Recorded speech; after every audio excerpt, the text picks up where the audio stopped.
I have here two wind-up cars, both wind up so they're clicking.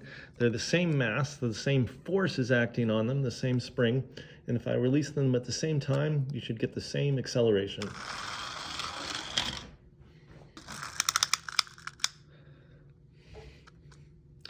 Let's do that again, only this time I'm going to add some mass to one of the cars.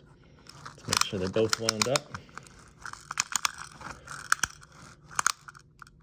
All right, same force, different mass, we should observe a different acceleration.